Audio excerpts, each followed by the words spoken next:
Hello. If you're watching this, then I don't need to tell you why Vampire the Masquerade Bloodlines is the greatest game ever made.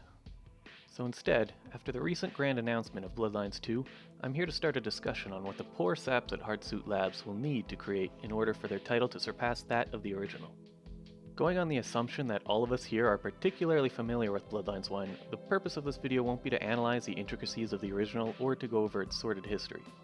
If you are unfamiliar with Vampire the Masquerade Bloodlines, then I recommend watching really any retrospective video on the title to understand why people like me love it so much.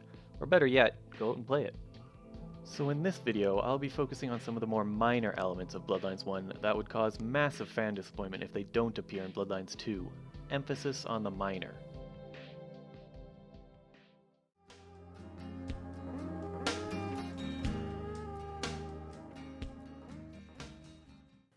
Now, fans watching this may not see this as a minor feature, but I'm including it because technically, its exclusion would have no bearing on whether or not Bloodlines 2 is a bad game. It would be seen as inferior, and rightfully so, but it wouldn't necessarily be a bad game, and that's the kind of feature this video is all about. So, as of the posting of this video, we don't yet know what clans will be playable in Bloodlines 2, but not including Malkavian as one of them would be an immense oversight on the part of the devs. Anyone who has ever played the first title will immediately tell you to do at least 2 playthroughs. The first as your preferred clan, the second as Malkavian. Every dialogue option is a reward when playing as a weirdo Malkavian.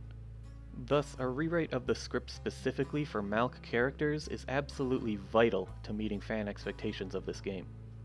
Fortunately, and unfortunately, interviews have already stated that the script for Bloodlines 2 is significantly larger than the first.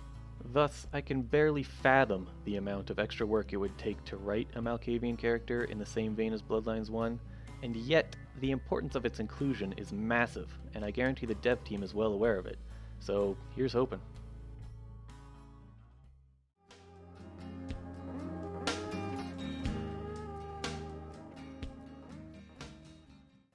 Similar to the entire dialogue overhaul for Clan Malkavian, Bloodlines 1 offered another unique way to play through the game within another clan, the Nosferatu.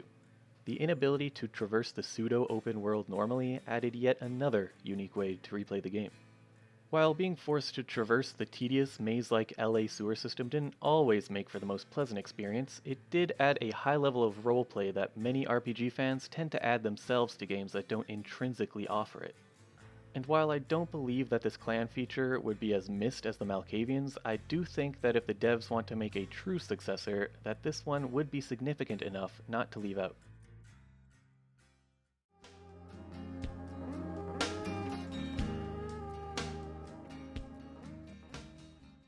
While a new way to play is all well and good, but what's really important is the ability to dress for the job you want. In post-reveal interviews, the devs have already stated that there will be extensive player customization, but how wild it will be remains to be seen. No character in the reveal trailer was wearing anything truly outrageous like Vivi, Mitnick, or Jeanette, so just how outlandish the costumes will be in Bloodlines 2 is currently unknown.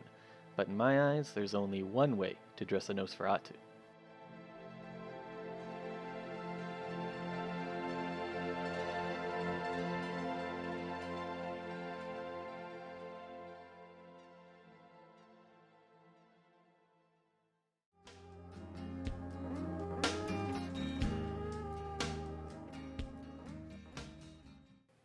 These ridiculous outfits may help to reinforce the underlying satire of the World of Darkness, but so too does the writing. Social and political satire, much like in the Grand Theft Auto series, permeates in the writing of Bloodlines 1. I have no doubt that this fact will continue in the dialogue of Bloodlines 2, as Kara Ellison, one of the narrative designers, has already implied in interviews. However, what really made the world of Bloodlines believable and most importantly fun was the inclusion of TV news, ridiculous email chains, and most important of all, the Deb of Night, our eponymous radio show host. Although this fierce character was never a part of the main storyline, her relentless mocking of the dumb and dirty guided us ever forward on our journey through LA. Of course, I don't expect the woman herself to be forced into our Seattle story, but I will be greatly disappointed if we don't have an equivalent character with us along the way.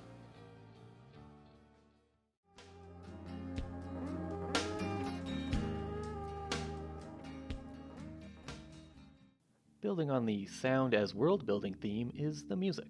Bloodlines 1 really accentuates the sexy neo-noir themes of its source material with its music. Alongside some fantastic brooding ambiance and battle themes as you might expect from a darkly lit video game, the player is also treated with real-world punk, metal, and dark electronica theme songs for each of its illustrious nightclubs. The club scene is important in this world, and thus so too are its edgy motifs. Many fans continue to listen to Bloodlines soundtrack because, as Rik Schaffer, the original composer, put it, that wasn't even a game score, it was an album.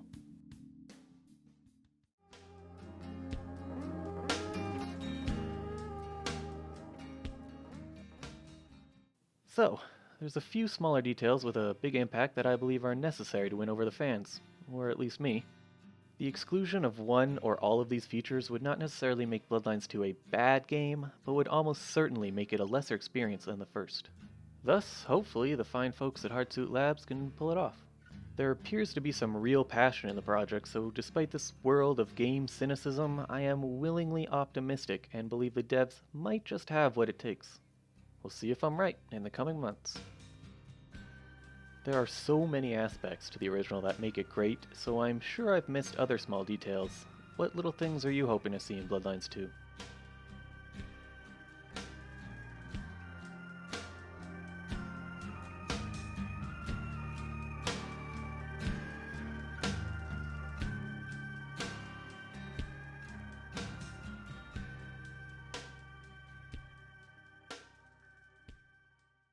Me, security's in my blood. My father, father's father, my 6 brothers, yeah, we're all real keen on upholding the law, like a family of Magnum PIs.